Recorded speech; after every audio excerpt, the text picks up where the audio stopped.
Hey, Star Wars fans, this is David. Just wanted to mention a couple things before we get to the main show. First, thank you so much for listening, for being a part of our Star Wars family. You guys actually are the reason why we do this. Thank you so much. If what we're doing is something that is inspiring you, educating you, informing you, entertaining you, helping you get through a workout, go through your day at work, whatever it is, then we would encourage you to go to a specific page on our website, Tatooine Sons, S-O-N-S, tatooinesons.com/hope. Watch our video and see how you could be a part of helping impact children around the world who are struggling because of COVID-19. Last thing, there's a fan Star Wars celebration type event taking place at the end of August called Force Fest Saga. Best thing for you to do is check out our Twitter, Force Fest Saga, and learn all about it. Here's the show. Thanks so much.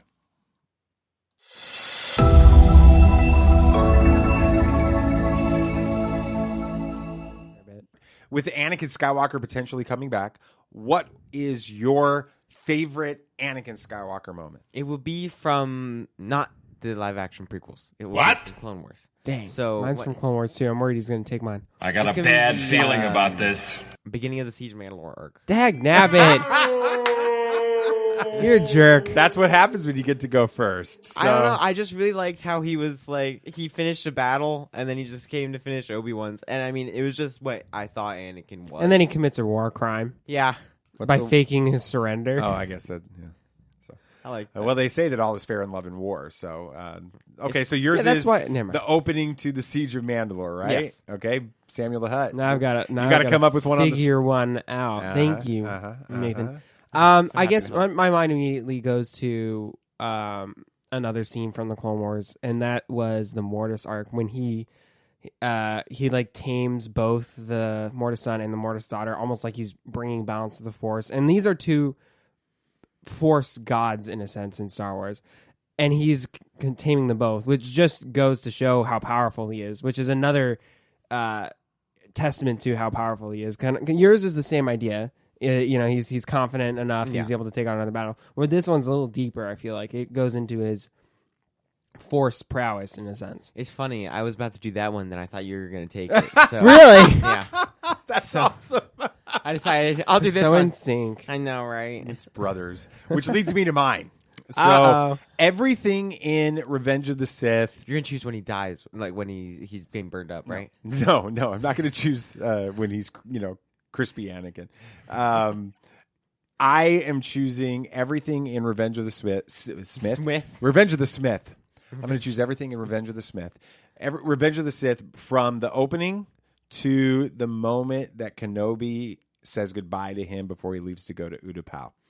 The connection between them, the bond between them as brothers, the relationship, the banter, both in the movie and in the book. I know I talk about the book all the time. If you haven't bought the book and listened to it yet or read it yet, please go do it. It's definitely worth it.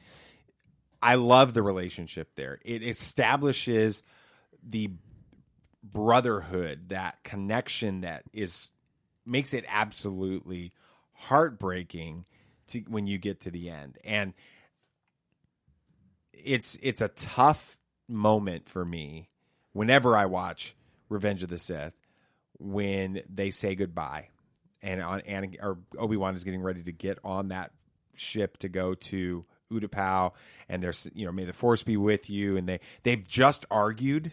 You remember they had just Anakin has just found out that he's going being on the council. He's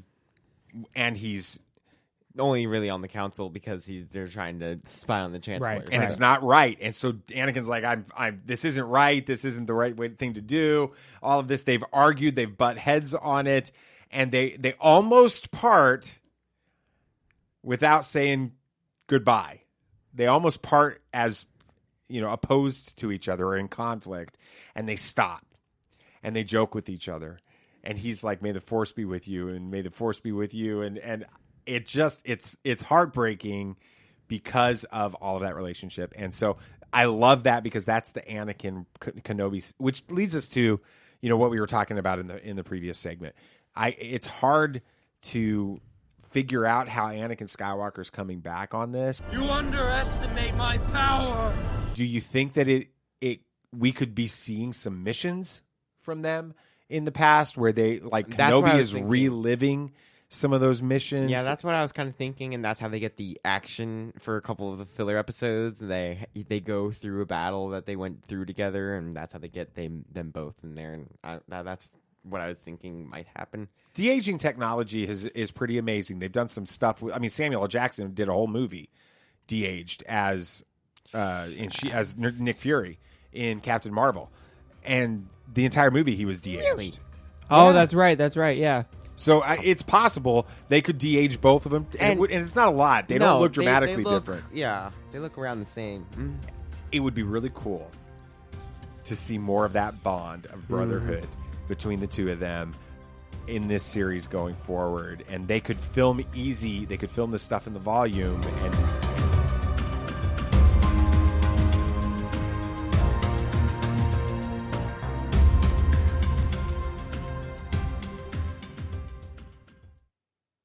Hey, Star Wars fans, David here. Just wanted to thank you so much for listening to this podcast. Again, you're the reason that we do this. We want you to know that there's more than just the audio podcast that goes on with Tatooine Sons. In fact, every one of these little clips, these little bonus segments that are anywhere between 3 and 10 or 11 minutes, they're actually on our YouTube page, and they're video clips, and we have a supporting video that goes along with it, and you get to see us and some of the crazy expressions on Samuel the Hutt's face and BB Nate's face as we have a lot of fun together talking about Star Wars, and that's what this is all about. So we're going to ask you if you would do us a favor. Head on over to YouTube, youtube.com/Tatooine Sons, or you can just search Tatooine Sons on YouTube, and subscribe to the channel, ring the bell so you get notified every time we put out a show or a video. That way you can stay up to date on what we're doing, not just on the audio side, but on the video side. All right, thanks so much. Here's the show.